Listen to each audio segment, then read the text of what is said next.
بسم اللہ الرحمن الرحیم تبارك الذي نزل الفرقان على عبده ليكون للعالمين نذيرا۔ السلام علیکم ورحمۃ اللہ وبرکاتہ۔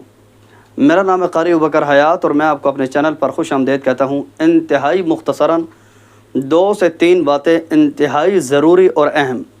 بھائی ان باتوں پہ عمل کرو، یا انٹرنیٹ کی باتیں سمجھ کر یا ویوز کے چکروں میں اس کو سمجھ کے اس بات کو جھٹلا دو تو مرضی آپ کی۔ ضروری باتیں سمجھ کے عمل کر لو تو آپ کی اپنی مرضی ہے۔ اگر ان باتوں میں سے کچھ ایک قصہ بھی ہوا نا تو ہر بات کی دلیل ان کتابوں سے نہیں ملتی۔ کچھ چیزوں کا تعلق اس عقل سے بھی ہوتا ہے، کچھ عقل سے بھی سوچا کرو، ٹھیک ہے؟ دیکھیں، قربانی ہم بطور مسلمان ہونے کے بڑے بڑے مراحل طے کر جاتے ہیں، اور چھوٹی چھوٹی سستیوں کی وجہ سے نا وہ جو بڑے بڑے مراحل ہیں ہم اس سب پہ پانی پھیر کے رکھ دیتے ہیں، ٹھیک ہے؟ دیکھیں مثال کے طور پر قربانی کے اندر کسی نے بیل ذبح کیا، کسی نے اونٹ ذبح کیا۔ اب وہ اونٹ اور بیل کس کے لیے ذبح کیا؟ وہ ذبح کیا تھا اللہ کے لیے، اور جگہ جگہ پہ تشہیر کر رہے ہیں جی اس دفعہ ہم نے بیل کیا جی، اس دفعہ بچوں کا مشورہ تھا ہم نے بیل کیا جی۔ وہ جگہ جگہ پہ ریاکاری کر کے نا وہ اپنا جو ایک بہت بڑا جو نیکی کا لیول ہوتا ہے ہم اس کا ستیہ ناش کر کے رکھ دیتے ہیں۔ خدا کے لیے یہ تشہیر کرنا چھوڑ دو بھائی۔ یہ قربانی اگر اللہ کے لیے کی ہے نا تو اس کام کو اللہ کے لیے ہی رہنے دو، چاہے بکرا کیا ہے چاہے اونٹ کی ہے۔ جس بندے نے جس کام کے لیے نیکی کی ہے نا، دیکھیں قیامت کے دن اگر اخلاص ایک کھجور کی گٹھلی کے برابر بھی ہونا تو کسی کے کام آئے گا۔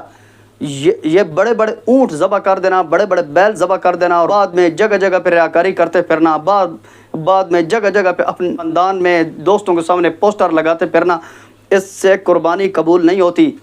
یاد رکھیے اللہ تعالیٰ کو ریاکاری پسند نہیں ہے۔ جب گردن پہ چھری پھر گئی نا اس کے بعد اپنی زبانوں کو تالے لگا دو، بس خدا کی ذات کے لیے کیا تھا، قصہ ختم۔ اب اس کا بدلہ ہم نے قیامت کے دن خدا سے ہی لینا ہے۔ اب بتائیں مثال کے طور پر جگہ جگہ پہ میں اور آپ جو تشہیر کر رہے ہوتے ہیں ہم نے بیل کیا جی، اس دفعہ ہم نے اونٹ ذبح کیا جی، اس دفعہ بچوں کا مشورہ یہ تھا جی ہم نے یہ ذبح کیا جی۔ مجھے بتائیں کہ وہ اونٹ کے پیسے واپس آ رہے ہوتے ہیں، وہ بیل کے پیسے، وہ بکرے کے پیسے واپس آ رہے ہوتے ہیں؟ کوئی واپس نہیں آ رہا ہوتا۔ وہ جو بڑی نیکی کی ہوتی ہے نا اس کو صرف ہم اپنے منہ سے برباد کر رہے ہوتے ہیں۔ ایک بات۔ نمبر دوسری بات، جو بھی بندہ آپ کے گھر کے اندر قربانی ذبح کرنے کے لیے آئے گا نا اس کو اجرت کے طور پہ آپ اجری نہیں دے سکتے، آپ اجرت کے طور پہ اس کو سری پائے نہیں دے سکتے، یا آپ اس کی مزدوری میں سے کچھ بھی نہیں کاٹ سکتے۔ یاد رکھیے اس بندے نے محنت مزدوری کے ساتھ بکرے کی گردن پہ چاہے چھری پھیری ہے، جو اس کا حصہ بنتا ہے وہ اس کو دے کے بھیجیں، ورنہ آپ کی قربانی کا اثر نہیں رہے گا۔ وہ اس کے دل میں کوئی تھوڑی بہت بات بھی رہ گئی نا تو قربانی کا اثر سارا خراب ہے۔ اس لیے جو دیکھیں جہاں ضرورت نہیں ہوتی ہم الٹی پلٹی چیزوں پہ ہزاروں کے حساب سے گنوا رہے ہوتے ہیں۔ اونٹ لے لیا 1.5 لاکھ کا اور کسائی کو دینا ہے 500، اس 500 میں سے 200 کی ڈنڈی مار لیتے ہیں۔ بتائیں 200 بچا کے کیا کما لی ہم نے؟ کچھ بھی نہیں کمایا۔ وہ جو 1.5 لاکھ کا اونٹ لیا نا اس کو صرف ہم نے قربانی خراب اپنی کی ہے اور کچھ بھی نہیں کیا، ٹھیک ہے؟ اور نمبر تیسری اور ضروری بات، قربانی کرنے کے بعد جو اب بڑا کام ہے نا کرنے والا، وہ گوشت کے 3 حصے کرنے چاہیے، اپنے گھر کے لیے، رشتہ داروں کے لیے، دوست احباب کے لیے اور غرباء کے لیے۔